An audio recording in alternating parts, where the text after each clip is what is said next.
اجازت دیجئے میں زنا کروں. صحابہ کرام نے ڈانٹا.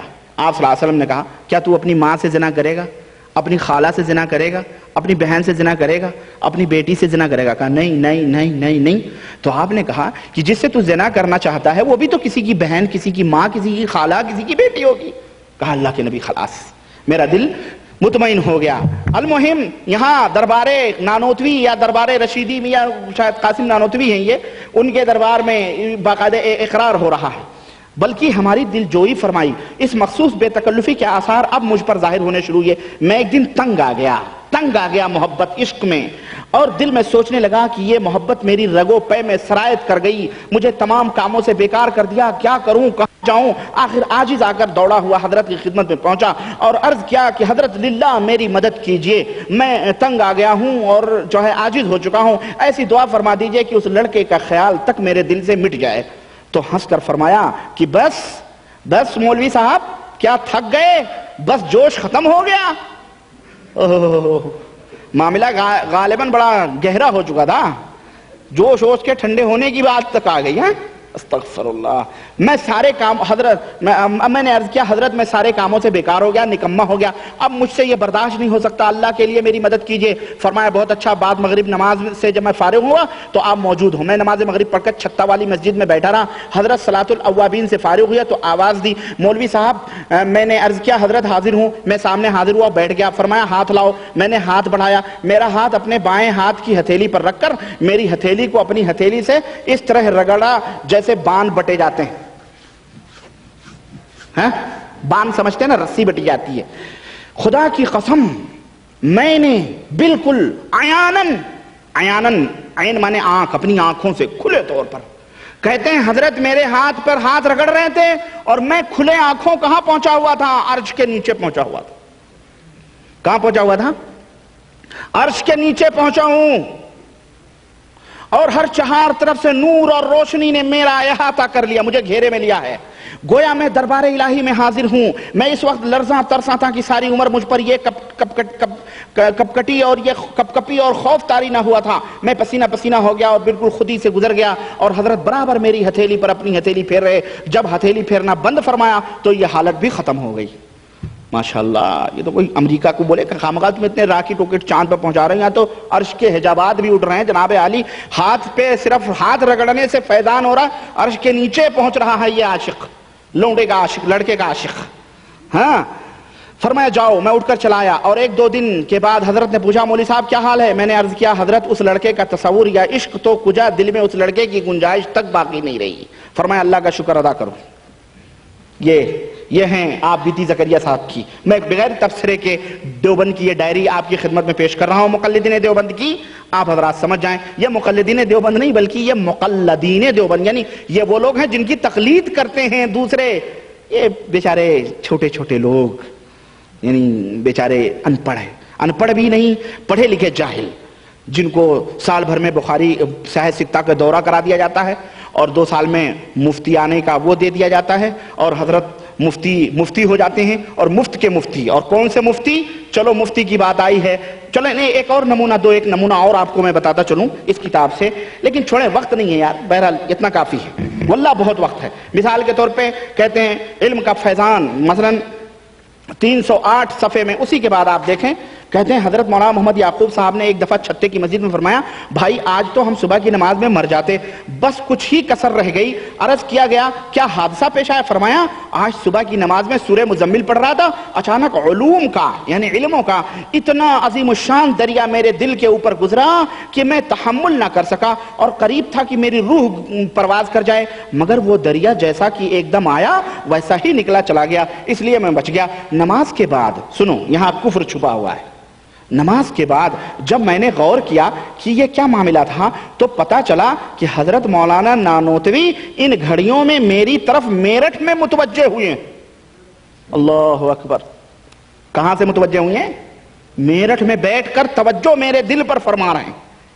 یہ کوئی برقی شعائیں تھیں ریڈی, جیسے آج کل چلتی نہیں کہ آپ یہاں مثلا ٹیپ دبا دیں یا ریڈیو دبائیں تو برقی لہریں آپ کو ریڈیو میں آوازیں پہنچا رہی ہیں. یہ باقاعدہ روحانی فیض تھا جو میرٹھ سے ہزاروں پردوں کو, فاصلوں کو طے کر کے دلوں پہ ہو رہا تھا, اور یہ علم کا فیضان ان کے دل پہ ہو رہا تھا. استغفر اللہ. یہ اپنے بزرگوں کے لیے کیا کیا ثابت کر رہے ہیں، غیب کا، تصرف کا، تمام ادراک ہو رہا ہے سب کچھ. اور یہ نہ کوئی مائی کا لال کہے کہ یہ قرآن و حدیث میں موجود ہے، یہ قرآن و حدیث میں موجود نہیں ہے. اگر یہ قرآن و حدیث میں موجود ہوتا تو نبی کریم صلی اللہ علیہ وسلم کے دروازے پر بیٹھنے والے لوگ اصحاب صفہ نہ کہلاتے، آپ کے چبوترے کے پاس بیٹھ کے تعلیم حاصل کرنے نہ آتے. اللہ کے نبی ان سے تو کہیں زیادہ اعلیٰ اور افضل تھے، جو اپنے ماننے والوں کو جگہ جگہ دلوں سے باقاعدہ تعلیمات دیتے رہتے، جیسے آج کل ریڈیو ٹیلی ویژنوں پہ تعلیمات دی جاتی ہیں. استغفر اللہ. یہ دیوبند کی ڈائری ہے، سنیے. کہتے ہیں ایک اور سنیے، کہتے ہیں یہی مولانا یعقوب صاحب کے بڑے صاحبزادے معین الدین صاحب فرماتے تھے کہ ایک مرتبہ ہمارے نانوتا میں جاڑا بخار کی بہت کثرت ہوئی. سو جو شخص مولانا کی قبر سے جاڑا بخار کی وبا چلی تو جو شخص مولانا کی قبر سے مٹی لے جا کر باندھ لیتا اسے آرام ہو جاتا. اللہ اکبر. مٹی نہ ہوئی، یہ تو کوئی جو ہے صیدلیہ ہو گئی، میڈیکل اسٹور ہے نا ڈاکٹر کی. اچھا جناب عالی، اس کثرت سے لوگ مٹی لے گئے کہ جب بھی قبر پر مٹی ڈلواؤں تبھی ختم ہو جائے. ہاں، کثرت کے ساتھ مٹیاں بٹ رہی ہیں، خاک. اور اگر بریلوی اپنے قبروں کے اوپر بزرگوں سے ڈائریکٹ تصرف کرے، مٹی نہیں، تو بیچارہ مشرک اور سب کچھ ہوتا ہے. اور یہ علماء دیوبند کیا کر رہے ہیں اپنے پیروں مرشدوں کے لیے؟ کہتے ہیں کہ کئی مرتبہ ڈال چکا، پریشان ہو کر ایک دفعہ میں نے مولانا کی قبر پر جا کر کہا، سنیں، قبر پر جا کے سنا رہے ہیں یہ صاحبزادے. اب بریکٹ میں لکھا ہوا زکریا صاحب لکھتے ہیں کہ یہ صاحبزادہ بہت تیز مزاج تھے. کہنے لگے آپ کی تو کرامت ہوئی اور ہماری مصیبت ہو گئی. ہمیں بھائی اب بند بھی کرو. یاد رکھو اگر اب کے کوئی اچھا ہوا، اب کے اگر کوئی اچھا ہوا تو ہم مٹی نہ ڈالیں گے، ایسے ہی پڑے رہیو، لوگ جوتا پہنے تمہارے اوپر ایسے ہی چلیں گے. بس اسی دن سے پھر کسی کو آرام نہیں ہوا. ماشاءاللہ. 9 من مٹی کے نیچے سویا ہوا ان کا وہ باپ بیٹے کی ان دھمکیوں سے ڈر گیا، اور جناب عالی شفا کا جو ایک شعلہ اور ایک جو دواخانہ کھلا ہوا تھا وہ بند ہو گیا. سب کچھ، وہ مٹیوں کی تاثیر ختم ہو گئی. یہ بزرگوں کے تصرفات ہیں قبروں میں لیٹے لیٹے، ان کے بزرگ ہیں یہ. اور بریلویوں کے بزرگ اگر وہ جا کے بیچارے مانے نہیں کافر ہے، وہ مشرک ہے، قبر کے اوپر جا رہا ہے. ابے تو کیا کر رہا ہے؟ حلوے کھا رہا ہے. وہ بیچارے کو تو حلوے اور مانڈے کا تانا دیتے ہو، اور تم کیا ہو؟ تم خود سوچو. میں عوام دیوبندی جو اپنے آپ کو کہتے ہیں ان کے ملاؤں سے میں بات کر رہا ہوں. یہ ملے جو ہیں یہ انہوں نے کیا عقیدے ان کتابوں میں لکھے ہوئے ہیں. بس اسی دن سے پھر کسی کو آرام نہ ہوا. جیسے شہرت آرام کی ہوئی تھی ویسے ہی شہرت ہو گئی کہ آرام اب نہیں ہوتا. پھر لوگوں نے مٹی لے جانا بند کر دیا. خیر، یہ تو قبروں کے تصرفات ہیں. جبریل، میکائیل اور سب کچھ امداد کے لیے آتے ہیں جناب عالی. اور باقاعدہ غریب نواز صاحب، شیخ عبد القادر خواجہ معین الدین چشتی، باقاعدہ 170 صفحے میں آپ دیکھیں، 170 صفحے میں دیکھیں، شیخ معین الدین چشتی کو قبر میں بیٹھے بیٹھے اجمیر سے میرٹھ، سہارنپور سب کچھ پتا ہو رہا ہے. یہ لکھتے ہیں کہ خواجہ معین الدین چشتی کہتے ہیں یعنی فقیر تھے، یہ فقیر اور غریب تھے، لیکن چونکہ سلسلہ چشتی تھا تو حضرت خواجہ معین الدین چشتی کیا ہوا، ان کو رات میں پتہ چل گیا خواجہ معین الدین چشتی کو کہ میرا مرید کیا ہے وہ فقیر ہو گیا. رات کو خواجہ صاحب خواب میں دیکھا. ارشاد فرماتے ہیں کہ ہم نے تم کو اپنے باورچی خانے کا ناظم اور محتمم بنا دیا ہے. اوہ، خواجہ صاحب اپنے باورچی خانے کا ان کو، علماء دیوبند کے اس فقیر کو کیا کر رہے ہیں؟ اللہ اکبر، اللہ اکبر. حاجی صاحب، یہ حاجی صاحب ہیں، حاجی امداد اللہ مہاجر مکی، بڑے غریب تھے. حاجی مہاجر امداد اللہ مہاجر مکی، ان کو خواجہ معین الدین چشتی نے اپنے باورچی خانے کا کیا بنا دیا؟ ناظم مطبخ بنا دیا. صبح کو اندھیرے میں ایک شخص نے دروازہ کھٹکھٹایا. میں نے دروازہ کھولا تو اس نے ایک تھیلی دی جس میں 100 ریال تھے، اور پھر اس کے بعد چلا گیا، اور اس کے بعد تنگی ختم ہو گئی. خواجہ صاحب قبر میں باقاعدہ ماشاءاللہ تبارک و تعالیٰ پتہ چل رہا ہے کہ ان کا مرید کس طرح فقیری میں گزر رہا ہے. اور جناب حاجی امداد اللہ مہاجر مکی کو باقاعدہ کسی کے حوالے سے 100 ریال دے کر کے اس کو بھیج رہے ہیں. یہ سب دلوں کے اوپر پورا کنٹرول چل رہا ہے کہ نہیں چل رہا ہے یہ؟ آج بھی خواجہ معین الدین چشتی کے اوپر جا کے مراقبے کرتے ہیں، چھائیں چھوڑیں. اور یہ قبروں کی بات چلی ہے تو یہ دیکھیں آپ، ایک نیا ہیرو نکلا ہے ابھی، مفتی دیوبند ہے یہ.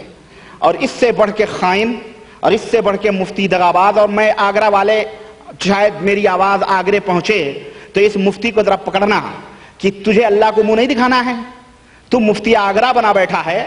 یہ کتاب ہے مسجد نبوی شریف کے جو ہے خطیب نہیں مدرس ہیں شیخ ابو بکر جزائری حفظہ اللہ، جو آج بھی زندہ ہیں، ان کی کتاب ہے ان کی کتاب ہے نداءات الرحمانی لأہل الایمان، عربی میں۔ اس دیوبندی مولوی کو توفیق ہوئی اس کا ترجمہ کرنے کی، تو اس نے کیا کیا ہے معلوم ہے؟ مکمل حنفی آنے کی کوشش کی ہے، دیوبندی آنے کی کوشش کی ہے، دیوبندی ٹیپ میں اس کو بنانا ہے، اور اس کے اوپر تقریر اور مقدمہ کس کا لکھا معلوم ہے؟ یہ دیکھیں، بقلم مفکر اسلام حضرت مولانا ابو الحسن علی ندوی دامت برکاتہم کی باقاعدہ تصدیق بھی ہے کہ انہوں نے جو ہے بڑا اچھا ترجمہ کیا ہے اور امت کے ہاتھوں میں بڑا بھاری کام کیا ہے، اور سعودیہ کے خرچے پر یہ عبد القدوس رومی مفتی آگرہ جو اس کے ترجمہ کرنے والے ہیں، سعودیہ کے خرچے پر اتنی عالی شان کتاب جو ہے چھپی ہے، اور لکھا ہوا ہے کہ کتاب مندرجہ ذیل پتے سے حاصل کریں، Abdul Wakil Kazmi B 527 G T Nagar Kareli Allahabad. سمجھا؟ الہ آبادیوں ہیں، الہ آباد کے لوگ یہاں سن لو، یہ کتاب حاصل کرو۔ اور جناب عالی مفتی عبد القدوس رومی مدد ذلہ 1996 میں انہوں نے لکھا ہے۔ اس کے اندر میں پورا نہیں پڑھا ہوں، لیکن ایک کہتے ہیں باورچی ایک چاول دیکھا ہوں میں نے، اور وہ ایک چاول کیا ہے؟ اس میں اس کے 161 صفحے کو آپ کھولیں، 161 صفحہ اس کتاب کا، اور میں وہ خیانت دکھانا چاہتا ہوں کہ کس طرح سے اس نے شیخ ابو بکر جزائری کی کتاب میں خیانت کی ہے۔ اور چنانچہ ہمیں مدینے کے اخوان نے بتلایا، جب میں گیا مدینہ یونیورسٹی تو وہاں مجھے اخوان نے بتایا کہ اس کتاب کے اوپر شیخ نے کہا اس کو بوریوں میں بھر کے دریا برد کر دیا جائے، کہ اس کیوں یہ بینڈ ہو گئی، کہ یہاں لایا تھا وہ تقسیم کرنے کے لیے کئی کرتون، اور ظاہر سعودیہ کا پیسہ ملا، جیسے قرآن میں انہوں نے گھپلے بازی کیے، بدعقیدگیوں کے نمونے قرآن کریم شاہ فید حفظہ اللہ کو اولاد امور، جنہوں نے اللہ کے فضل و کرم سے سعودیہ کے اندر توحید کا پرچم بلند کیا ہوا، اٹھایا ہوا ہے، اور جو ہے ہر جگہ توحید کی شمع روشن ہے، ان کو بھی عیسی ابو الحسن ندوی نے، آج بھی زندہ ہے، اس نے اس قرآن کریم کے اوپر تقریر لکھی کہ یہ دنیا کے اندر سب سے بہترین ترجمہ ہے، اس کو چھپایا جائے۔ مجمع ملک فہد سے وہ قرآن چھپا، اور بعد میں علماء نے جب اس کو دیکھا تو ان کی خیانتوں کا بھانڈا پھوڑا، تو آج یہ ذلیل ہوئے لوگوں کی نظروں میں۔ اسی طرح یہ ذلیل ہوتے رہیں گے انشاءاللہ، ان کی کاوشیں اسی طرح ذلیل ہوتی رہیں گی، اور یہ کھٹملوں کی چال چلتے ہیں۔ کون سی چال؟ کھٹمل کی طرح۔ مچھر بریلوی تو مچھر بھن بھن بھن کر کے آگے کاٹتا ہے، یہ کھٹملوں کی چال چلتے ہیں اور بیچ میں آ کر کے کاٹتے ہیں۔ اللہ انہیں ہدایت دے۔ خیانت دیکھو، شیخ ابو بکر جزائری نے یہ بات نہیں لکھی ہے، اپنی اصل کتاب اٹھا کے دیکھو نداءۃ الرحمان میں، اس نے شیخ ابو بکر جزائری لکھتے ہیں کہ جو حضرات وفات پا چکے ہیں ان کو پکارنا، ان سے دعا کرنا، ان سے استغاثہ اور مدد چاہنا، مثلا ان سے یوں کہنا کہ اے فلاں بزرگ، میں آپ کا اور اللہ کا محتاج ہوں، میرے لیے اللہ تعالیٰ سے یہ دعا کر دیجئے، یا میرے لیے اللہ سے یہ سوال کر دیجئے، یا میرے لیے حاجت پوری کر دیجئے۔ یہ امور شرکیاں ہیں، یہ شرک ہے، سراسر اللہ کے ساتھ کھلا ہوا شرک ہے۔ یہ شیخ ابو بکر جزائری لکھتے ہیں۔ یہ مفتی آگرہ کیا لکھتا ہے معلوم ہے؟ لکھتا ہے، یہاں پر مترجم کو کچھ توضیح ضروری معلوم ہوتی ہے، وہ یہ کہ بظاہر تو یہ ایک مسئلہ معلوم ہوتا ہے کہ بزرگوں سے مدد چاہی جا رہی ہے یا ان سے کوئی چیز مانگی جا رہی ہے، لیکن حقیقت یہاں پر دو مسئلے ہیں۔ ایک ضمنی مسئلہ یہاں پر سماع موتیٰ سے متعلق آ جاتا ہے، جو حضرات صحابہ کے درمیان بھی مختلف فرا۔ اس مفتی آگرہ کو کوئی بتائے کہ ذرا مجھے تو بتا کہ یہ مردے سنتے ہیں یا نہیں سنتے ہیں؟ صحابہ کرام میں کہاں مختلف ہی رہا، لیکن صرف دعویٰ کیا ہے اس مفت کے مفتی نے، اور لکھتا ہے کہ یہ بڑی جسارت ہوگی، اچھا اس قسم کا تشدد اسے شرک قرار دیا جائے، یہ بڑی جسارت ہوگی۔ ابو بکر جزائری نے بڑی بھاری جسارت کی پدی کے شوربے کے لیے، اس کو حاشیہ لگا، اس کو ترجمے میں شامل کیا اس نالائق نے۔ اور دیکھیں لکھتا ہے کہ اس لیے کہ اگر کوئی شخص براہ راست کسی بزرگ سے دعا کرتا ہے، براہ راست کسی بزرگ سے، اللہ سے دعا کیوں نہیں کرتا؟ اللہ زندہ نہیں ہے تیرے نزدیک؟ دیوبندی مولویوں بتاؤ، ہمارا اللہ حی لا یموت ہے، اس سے کیوں نہیں مانگتے ہو تم؟ وہ ہمیشہ سے زندہ ہے، تم مرے ہوئے لوگوں سے دعائیں کرتے ہو؟ صحابہ کرام نے تو مرے ہوئے لوگوں سے دعائیں نہیں کی، مرے ہوئے کہتا کسی بزرگ سے دعا کرتا ہے اور انہی سے اپنی حاجت کا سوال کرتا ہے تو یہ یقیناً شرک ہوگی۔ لیکن اگر کوئی شخص کسی بزرگ کے مزار پر حاضر ہو کر ان سے یوں کہتا ہے کہ آپ میرے لیے اللہ سے دعا فرما دیں، تو کیا بزرگ سنتا ہے نومن مٹی کے نیچے؟ اللہ کے رسول صلی اللہ علیہ وسلم کے صحابہ